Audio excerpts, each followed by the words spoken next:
So we've just seen that tamariki suffer from third world diseases, and we have third world housing problems. Is our Maori economy also a third world as the government prepares to release its budget later this month? Well, joining me now is Associate Finance Spokesperson for the Labour Party, Shane Jones. Tēnā koe. Kia ora. And also down in Wellington, our commentator, Willie Jackson. Kia ora, Willie. Morena. So we've just heard from Tariana Turia, and you saw our story with Dr. Lance O'Sullivan. You're from up north, you know what the problems are. If Labour was in power right now, what would you be doing? Oh, without a doubt, we'd have to prioritise, as we did when Sandra Lee was our housing minister, and in the latter stages of Helen's reign, back in rural housing issues. I think there's been a big focus on Auckland housing issues, but the reality is that the rural sector, I think, has been slightly forgotten. And the solutions aren't all that expensive. I mean, it was Labour who introduced the sort of retrofitting and insulation of houses, and if anything, it just needs to happen with a greater pace. But not enough was done, was it?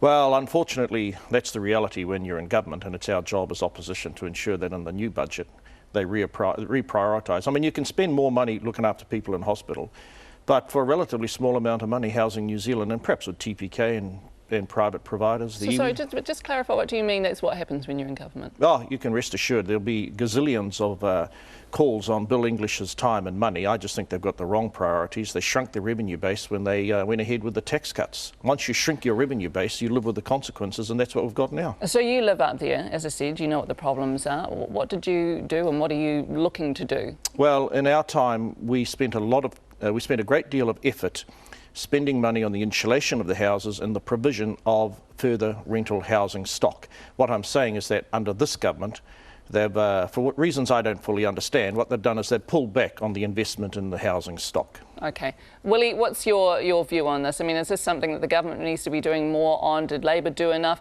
or should Maori be taking more responsibility? Well, Labour did more. I mean, Shane's right in that area. It was all about priorities. So Labour were always doing more for our people in that area. Not enough, but certainly doing more than what this government is doing, which is sort of clearly made out, where their priorities are. Should Māori be doing more? Absolutely. Isn't it ironic that we're talking about the South Island here, right in the midst of Ngaitahu? You know, one of the most, they're doing fabulously well, Ngaitahu. Yeah, indeed. And where is, and Shane will want to probably talk about this too, because where's the strategy in terms of the kickback to our people? Sure, looking after these sorts of areas are government's responsibilities. Then, why don't we look at the budget? I mean, that's coming out soon. We know that there's likely to be very little, if any, extra spending. Yes, maybe that's okay, because is the Maori economy booming?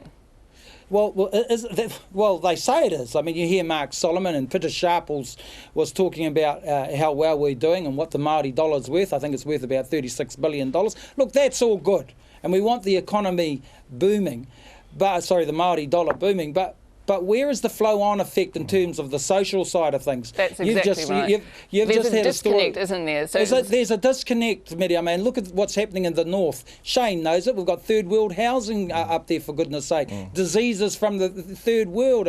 It's disgraceful. So where is the coordinated strategy from the tribes, I suppose? That's the question, Shane.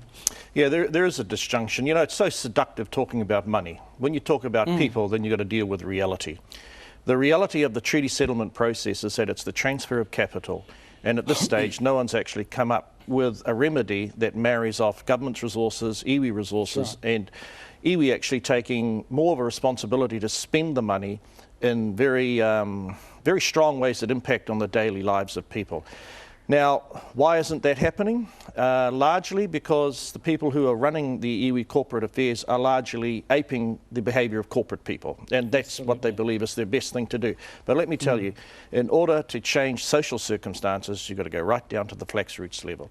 And in fairness to some small trusts like Ricky Houghton, etc., and Kaitaia, their trust has bought some money. They've actually gone and done very practical things, and I think that's a good example. Less talk and more mahi. Okay, so we do have to wrap very soon. Your last word on this issue is, and what you would do if you're in government right now, reprioritise. Without a doubt, we would reprioritise and also identify ways of delivering that actually involve groups who are prepared to put in some dough and some equity themselves. The examples exist, but you've got to provide the leadership, and Phil Heatley, as our housing minister, has either been disemboweled or he's distracted on other things. And on that note, we'll have to leave it there. I appreciate your time. That's Associate Finance Spokesperson for Labour, Shane Jones, and our commentator, Willie Jackson, and Wellington there.